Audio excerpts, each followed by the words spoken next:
Hi everyone, this is Aaron for Zollotech, and we're going to take a look at the Galaxy Tab 10.1 and the update that's available to go from Honeycomb to Samsung's version of Honeycomb. So this is the 10.1 on Verizon. You can see on the back here it says Verizon 4G version. We'll go ahead and take a look at it. So we'll take a look at the UI here, and then we'll see what's changed after we do the install. And I'll go ahead and turn it on. Now I have some background lights off just so you can see the screen. It's pretty reflective. But I do have the update available, and it wasn't available for some time. But as you can see, it's Honeycomb, and this is kind of the default setup for this device. I really didn't add many widgets. You can see Super Mario, it's a game there. That was added, but for the most part, it's kind of stock. There's just some shortcuts here at the bottom. There isn't a whole lot going on. It's nice, and let's see what it's like to upgrade to the next version. So if we go here, there are updates available. These are for applications. Let's go ahead and go into, it looks like it must be in the settings. It was available in another place earlier, but I canceled out of it just to see if we actually had that available update.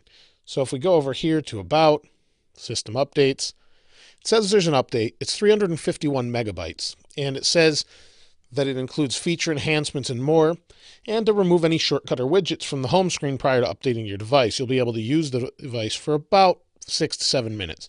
So I'm going to go ahead and remove some shortcuts. Actually, this one. And we'll go over here and remove this one. Now, I don't know that I need to remove all of them, just because I'm curious to see what happens if you don't. So that's gone from the home page there. Let's go ahead and go back into settings, and we'll begin the update. Now the update, like it said, is going to take a little bit of time. I must not have hit the button there. It's going to take a little bit of time, and we'll go back to About, System Updates, Download. So it's going to download and install. Now I'll try to capture some of this for you, but basically I'm not going to have you sit here for 7 minutes and just watch it install. So we'll do that, and then we'll take a look at this, and we'll come back.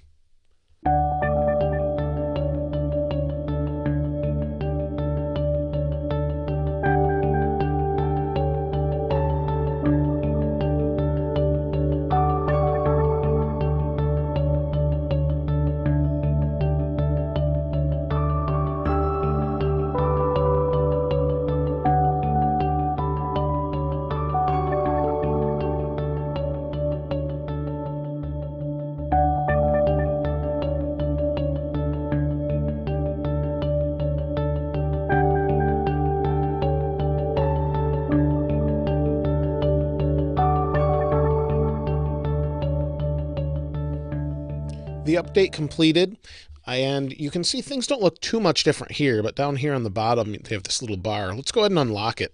Now the whole update took about 5 to 8 minutes. It said 5 to 7. It's probably closer to 8, but that's not bad. It downloaded it, and that's going to depend on your internet connectivity speed and things like that.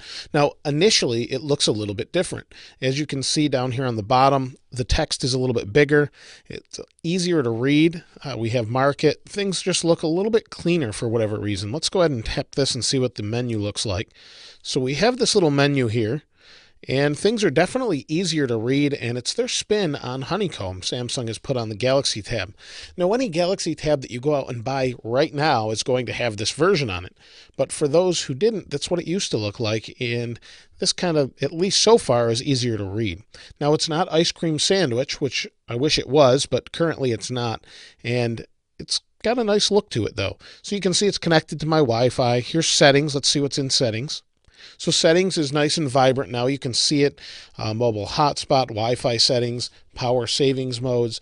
Now, I'm not going to go into every single little thing that's in here, but I just kind of want to see what the update is like overall, because a lot of people can drill into these menus and find all sorts of interesting things that you find on Android devices. But let's go back home. Now, one thing that's interesting on the bottom here is this little arrow. Let's see what this is. Okay, so everything kind of just tilted there and came up. And it looks like we've got Task Manager built in, Calendar, World Clock, Pen Memo, Calculator, and Music Player. Let's go to the Task Manager. So it's got its own native task manager, active applications, RAM manager. I'm using 469 megabytes of 724 megabytes. We can clear the memory, and let's go ahead and hit the X. See if they gave us any more widgets. So we have nothing exciting. We have a calendar widget there. Over this way, it says problem loading widget, so that's a little bit of an error. Wave your device left or right while holding the icon to move it to another page. Okay, let's try that with an icon that's actually working. I guess we'll hold maps.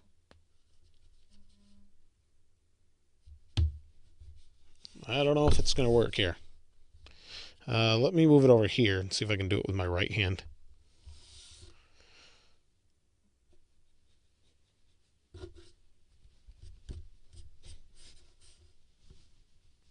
Okay, so apparently it doesn't work that way. So either way, should be fine. It says application not installed. So it wanted me to delete the main little applications here as well. So that's kind of interesting. I can tap on it. It doesn't work, but I could remove them, which is good. I need to do that. And you can see I can remove all these. Oh, we're back to the widget thing here. We'll go back to this one. So you can see it's a little bit different. There's some other options. We have kind of the task switcher here. Let's go into apps and see what that looks like. So apps is a little bit different. Everything seems to be much easier to read, at least. Let's see if we can try that with this photo edit. We'll move it to this screen. See if we can shake it. I guess not. Apparently it doesn't work as well as they want it to. So overall, pretty interesting. Pretty simple update. This is an update from swap.com. And I guess some iPhone app, whatever. And overall looks nice. Let's see what the browser looks like, and then we'll so tap and hold 2 points, then tilt back and forth to reduce or enlarge screen.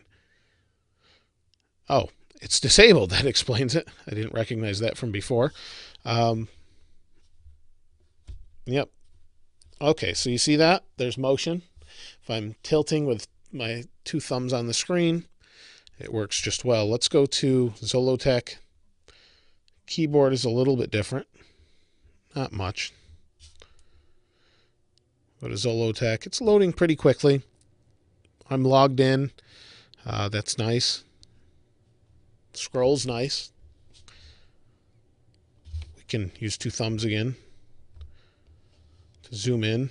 I don't know that that's really practical, but there it is. We'll go back home. Let's try and move this icon now. We'll move this one now. Yep, I just threw it to another page. So I needed to have motion, and I guess we'll try that again. And it didn't work that time. So it's an interesting concept. I'm not real crazy about the whole motion thing, but that's the update. And for just the sake of this video, oh, that's an email. We don't want to go to that. We want to go here, and we want to go to About. And the actual device version is 3.2, or Android 3.2. There's kernels, baseband, things like that. But overall, that's what it is. It looks a little bit different, a little bit nicer, easier to read, but it's still not Ice Cream Sandwich, so I can't wait till they come out with that. But anyway, this is the Galaxy Tab 10.1. I haven't used the other devices. Supposedly the Motorola Xoom has Ice Cream Sandwich. Mine's not updating for whatever reason, so we'll take a look at that at another time. If you haven't subscribed to this channel already, please go ahead and hit subscribe. And as always, thanks for watching. This is Aaron. I'll see you next time.